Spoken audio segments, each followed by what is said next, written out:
যখন একটা চারা গাছ সদ্য বীজ থেকে তার অঙ্কুরোদ্গম হয়, তার প্রপার দরকার হলো জল, হাওয়া, পরিবেশ। সেগুলো থাকলেই কিন্তু আস্তে আস্তে বড় হয় সে, তারপরে মহীরুহে পরিণত হয় এবং সব শেষে সে কিন্তু ছায়া দেয় পুরো পৃথিবীকে। বাচ্চারা কিন্তু আমাদের এই সমাজের একটা মেরুদণ্ড, এবং তাদের যদি আমরা প্রপার যত্ন নিই, শিক্ষা দিই, পরিবেশ দিই, তারাই কিন্তু একটা সময় সমাজের উন্নতি করে, সমাজকে কিছু দেয়, ভালো কিছু দেয়। বাচ্চাদের যারা গড়ে তোলেন তারা হলেন শিক্ষক। শিক্ষকের কাছ থেকে তারা পরিবেশের পাঠ নেয়। আমরা যেটা বলে থাকি শিক্ষাগত যোগ্যতা, যে পড়াশুনো করে বড় হওয়া, সেই শিক্ষাটা পেয়ে থাকে এবং অবশ্যই সমাজে কিরমভাবে চলতে পারে সেটারও খানিকটা শিক্ষা কিন্তু শিক্ষকদের কাছ থেকেই পেয়ে থাকে বাচ্চারা। এই শিক্ষকদের আমাদের স্বাভাবিকভাবেই এখন গুরু দক্ষিণাটা অত্যন্ত প্রয়োজন, কিন্তু কিছু বাচ্চারা যারা এই গুরু দক্ষিণাটুকু দিতে পারেন না, যারা তাদের বেসিক শিক্ষাটুকুও নিতে পারেন না বা অর্জন করতে পারেন না, তারা কি করবে? তাদের জন্যই কিন্তু এরকম একটা সংস্থা আছে, এরকম অনেক সংস্থা আছে। কিন্তু আজকে আমি যেখানে এসেছি, যাদের সঙ্গে আপনাদের পরিচয় করাবো, তাদের কথা বলবো। তারা এইরকম বাচ্চাদেরকে শিক্ষার জন্য তারা কিন্তু সাহায্যের হাত এগিয়ে দিয়েছে। আমাদের চ্যানেলেই স্বাধীনতা দিবসের একটা শর্টসে সেই বাচ্চাদের কিছু টুকরো মুহূর্ত আপনাদের সঙ্গে শেয়ার করেছিলাম, কিন্তু ওই বাচ্চাগুলোকে দেখে আমার মনে হয়েছে আরও যদি সাহায্য আমরা এই বাচ্চাগুলোকে করতে পারি। Hello everyone, welcome to Bong passionate traveller. আর আজকে আমরা চলে এসেছি বালিগঞ্জের কিডস সেন্টার এনজিওতে। Thank you, good morning.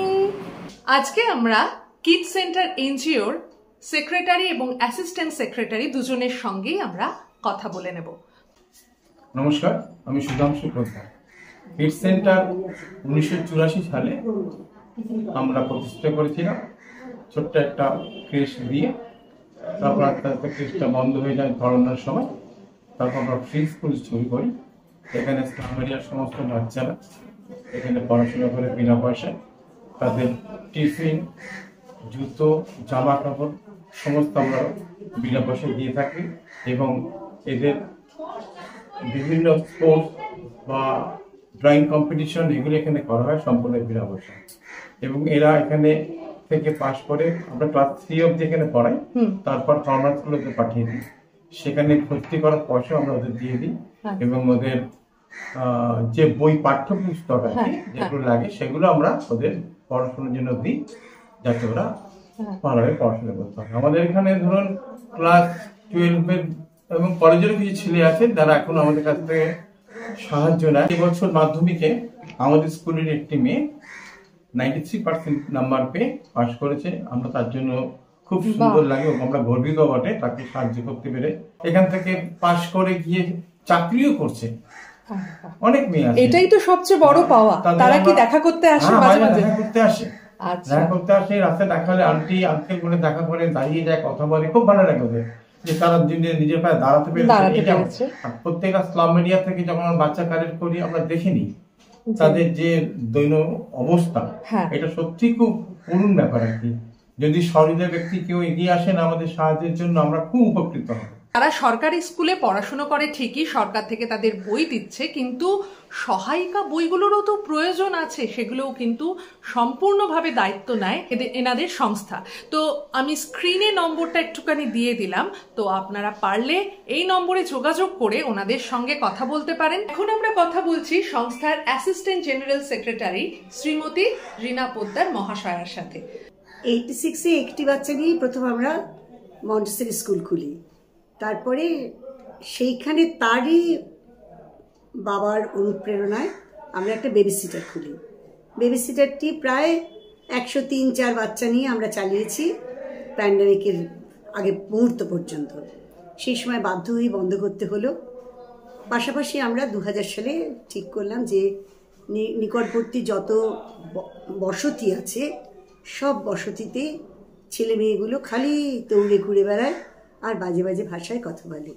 তাহলে তাদের যদি তুলে এনে একটুখানি পড়াশোনা করানো যায়, আঁকানো যায়, গান শেখানো যায়, কিছু অনুষ্ঠান করানো যায়, তাতে দেখলাম 3-4 জন বেশ আগ্রহী, কিন্তু তারা আজ আসে কাল আসে না।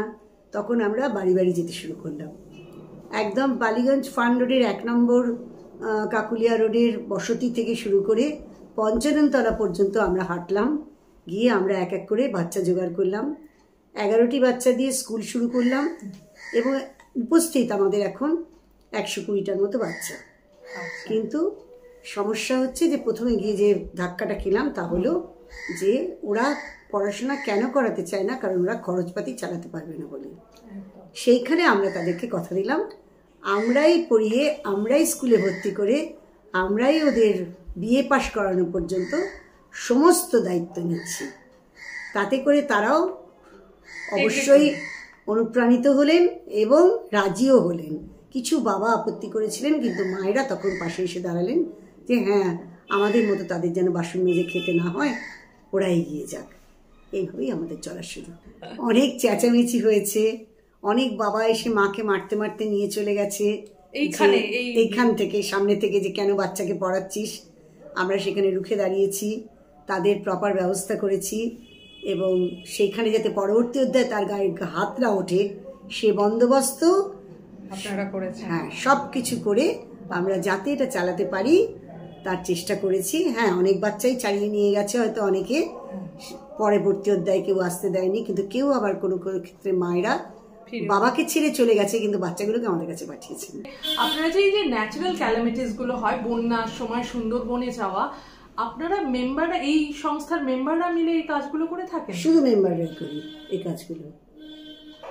মানে কিছু স্পটে গিয়ে আপনারা রীতিমতো সেখানে বাচ্চাদের এবং বিভিন্ন ধরনের যে সাহায্যগুলো সেই সময় প্রয়োজন হয় সেগুলো দেন। মানে আপনারা বুঝতেই পারছেন যে কত বিশাল কর্মকাণ্ড নিয়ে ওনারা এগিয়ে যাচ্ছেন।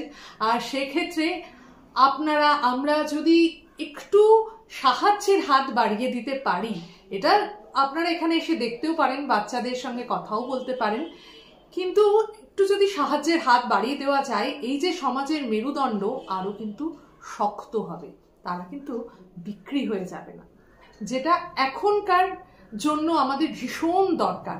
তো স্ক্রিনে নম্বরটা দেওয়া রইল, আপনারা প্লিজ যোগাযোগ করতে পারেন এই নম্বরে, ওনাদের সঙ্গে কথা বলে নিতে পারেন। তাই তো আপনাদের সঙ্গে কথা বলে খুব ভালো লাগলো আপনার সঙ্গে কথা বলে, আর শুভকামনা রইল আপনার এই সংস্থার জন্য। অনেক ধন্যবাদ।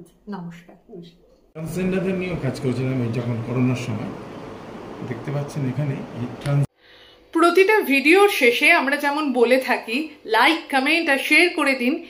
এক্ষেত্রে বলবো খুব বেশি বেশি শেয়ার করে দিন এই ভিডিওটা, কারণ যাদের জন্য এই ভিডিওটা তাদের কিন্তু দরকার শেয়ার, কারণ এই ভিডিওটা যত মানুষের কাছে পৌঁছবে তত এই সংস্থা কিন্তু সাহায্য পাবে, এবং আপনাদের এই শেয়ারটাই তাদেরকে কিন্তু সাহায্যের হাত বাড়িয়ে দিতে পারে। তো ভালো লেগে থাকলে আবার বলবো লাইক, শেয়ার এবং সাহায্য করুন।